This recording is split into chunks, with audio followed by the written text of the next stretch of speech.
jalan kaki, buset. Nggak tahu jalan kaki sampai mana nih. Ikutin aja lah. Halo Pak, halo Pak. Edi. Jalan kaki gue. Nggak tahu mobil gue naik apa nanti.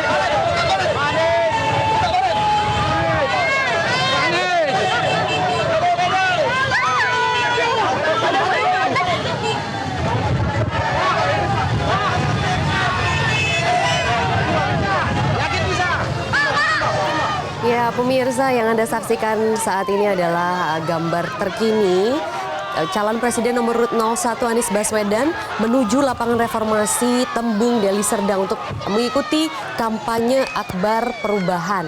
Nah, ini menarik ya, Mas Ali ya. Kalau kita lihat memang ini kan hal yang biasa terjadi ya di kampanye-kampanye Anies, selalu ada warga yang berduyun-duyun datang secara natural termasuk ini. Ini arak-arakan yang sebenarnya tidak diagendakan pasti ya, kita tidak tahu ini warga siapa saja dan lain sebagainya. Ini arak-arakan dari warga yang secara langsung terjadi begitu di sana. Bagaimana Mas Ali melihat hal ini? Apa yang berbeda Sumatera Utara untuk pasangan Amin ini? Ya, artinya karena preferensi mereka adalah perubahan, makanya kehadiran Amin ya, Anies Mohaimin yang merepresentasikan narasi perubahan, maka disambut dengan antusias. Sekaligus Partai Nasdem yang dari awal memang tagline-nya adalah restorasi Indonesia, gerakan perubahan. Makanya kampanye ini menurut analisa saya sedikit banyak akan memberikan insentif ke suara Amin secara nasional dan suara Nasdem secara nasional. Amin misalnya yang dalam survei-survei terakhir ditempatkan pada posisi 28%, barangkali bisa naik sampai 30%. Kalau misalkan Sumut ini digarap dengan serius ya, atau efek dari kampanye Akbar ini. Sama juga kemudian dengan posisi Partai Nasdem yang saat ini 8 sekian persen, itu barangkali bisa merangsek ke angka 9 sekian persen. Kalau misalnya Sumut ini bisa digarap dengan serius ya, karena sekali lagi kalau kita bicara battleground, itu Sumut adalah kekuatan terbesar keempat. Itu kalau kita bicara nasional, tapi kalau kita bicara luar Jawa, maka Sumut adalah battleground pertama, lumbung suara utama di luar Pulau Jawa. Makanya Sumut adalah kunci untuk misalkan menaikkan suara Amin dan Nasdem sekaligus secara eksponensial. Baik. Karena kalau kita tadi cek ya, preferensi warga Sumut adalah preferensi perubahan. Kalau ini kemudian beberapa isu yang saya sampaikan tadi, isu soal 3 hal tadi, top 3 tadi, itu kemudian mampu diagregasi ya oleh Amin ya, kemudian Partai Nasdem. Nanti kita lihat pidato Anies seperti apa. Kalau misalkan pidato menyentuh 3 hal ini, itu barangkali akan membuat tidak hanya iman politik warga Sumut makin kuat, tetapi dari yang imannya kuat itu akan mengabarkan ke saudara-saudara mereka. Karena rupanya kita tanya dalam temuan survei di Sumut, apa yang membuat mereka itu yakin dengan pilihannya. Kemudian tidak berubah, itu ada 2 variabelnya. Variabelnya ada lingkungan itu kerabat. Kalau misalnya lingkungan mereka, ya kerabat mereka itu sudah milih Amin, kecenderungan yang lain akan milih Amin. Ini bagian dari bandwagon effect. Nah, kemudian yang kedua adalah narasi atau gagasan. Amin dan Nasdem ketika mampu menawarkan gagasan yang related dengan situasi dan harapan warga Sumut, maka di situ mereka akan tegak lurus, mereka akan makin yakin, akan makin kokoh iman politiknya, tidak akan bergeser ke yang lain. Baik, jadi kalau Mas Ali selama ini melihat apakah narasi-narasi politik yang disampaikan oleh Nasdem maupun Amin itu sudah sampai tidak? Yang tadi 3 itu sudah benar-benar on the track tidak Mas Ali? Kalau berdasarkan temuan survei terakhir, maka sebenarnya relatifly sudah menyentuh. Tetapi kita akan lihat efek dari kampanye Akbar hari ini.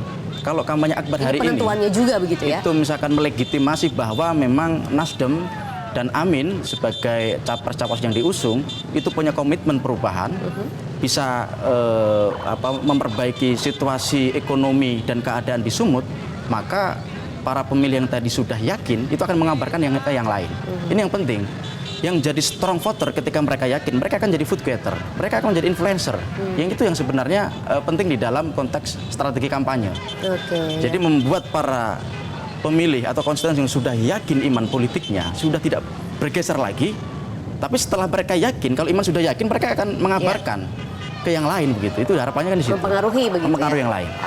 Oke. Nah ini kalau Mas Ali melihat yang kuat itu sebenarnya karena Nasdem saat ini memang mengusung Anies Baswedan dan juga Muhaimin, atau karena memang Nasdem yang sudah lebih kuat di sana sehingga Anies dan Muhaimin juga ikut terkena dampaknya, atau keduanya?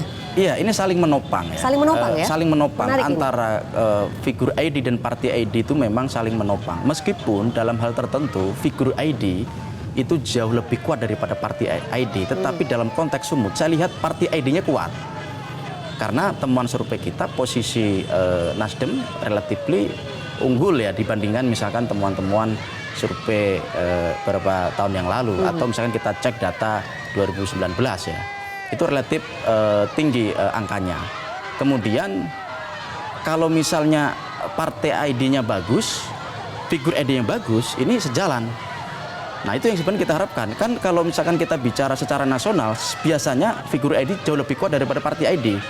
Tetapi Partai Nasdem karena mungkin tagline perubahan itu sudah ada sejak sebelum mengusung Amin ya. Kalau kita bicara restorasi Indonesia kan bawahnya kan gerakan perubahan. Karena itu sudah associate, sudah terasosiasi di Partai Nasdem, mungkin itu yang membuat Partai ID Nasdem di Sumut itu jauh lebih kuat daripada mungkin dibandingkan provinsi-provinsi lain begitu. Partai ID apa atau ide partai apa mungkin yang saat ini kuat begitu ya menempel di masyarakat dari Nasdem kalau Mas Ali Partai ID itu maksudnya kedekatan masyarakat dengan partai. Kalau figur Secara ID gagasan? figur ID itu kedekatan masyarakat dengan figur. Nah, kedekatan partai dengan masyarakat itu banyak variabelnya. Karena kalau misalkan kita tanya Partai Nasdem, top of mind Nasdem ya di Sumut, itu yang muncul pertama adalah Pak Surya Paloh, Prananda Paloh sebagai putra beliau yang sekarang maju di sana ya Dapil 1.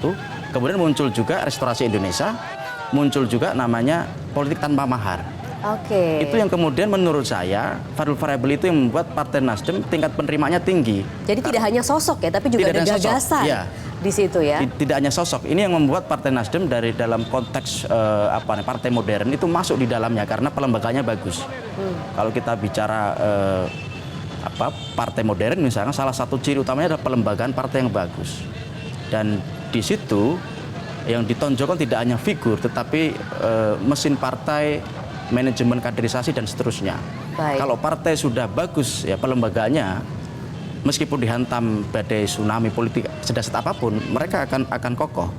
Seperti punya daya tahan elektoral. Kalau di nasional itu partai yang pelembagaan bagus itu Golkar. Kalau kita bicara Golkar misalnya tahun 2099, ya ini kan ada badai luar biasa ke Golkar, tapi tetap stabil posisi Golkar di nomor 2. Tetap bahkan jadi top 3 ya partainya. Top 3, bahkan ya? Tahun 2004 Golkar rebound di nomor 1. Itu apa? Karena pelembagaan partai Golkar itu bagus. Tidak tergantung tokoh begitu ya? Partai yang mirip pelembagaannya, ya, yang dua partai yang menurut saya pelembagaan relatifly baik adalah Golkar, kemudian yang kedua adalah Nasdem. Karena Nasdem tidak hanya bicara figur, Nasdem bicara soal fatsun politik, bicara soal kaderisasi, bicara soal rekrutmen politik. Bahkan kalau kita bicara rekrutmen politik, kalau saya perhatikan, kebetulan saya pernah meneliti Nasdem, karena tesis saya adalah Nasdem. Nasdem ini rekrutmen politiknya menarik dan tidak top down tapi bottom up. Dulu pernah ada misalkan model rekrutmennya itu Indonesia memanggil, Nasdem memanggil. Jadi ada 3 model rekrutmen dan itu dilakukan secara terbuka. Pertama adalah keanggotaan, kedua adalah penjaringan caleg, kemudian adalah penjaringan pengurus teras. 3 model kaderisasi atau kemudian rekrutmen ini itu dilakukan secara terbuka berbasis merit system. Dan biasanya begini, orang masuk partai itu harus misalnya punya popularitas ya, kemudian isi tas. Nah, paham isi tas maksudnya ya? Nah, tapi Nasdem tidak kemudian membebek pada isi tas. Yang paling utama adalah kapasitas. Kapasitas punya elektabilitas baru isi tas. Itu kalau ada, kalau nggak ada disupport begitu. Ini menurut saya adalah model rekrutmen politik yang menurut saya bagus ya, karena menempatkan meritokrasi, merit system di dalam pengambilan kader atau kalau caleg itu berarti dilihat kapasitas calegnya. Dan ternyata tuh juga berbanding lurus dengan kelembagaan yang juga kedekatan dengan masyarakat begitu ya, Ali ya? Iya, itu yang membuat kemudian Partai Nasdem itu relatifly kokoh secara elektoral.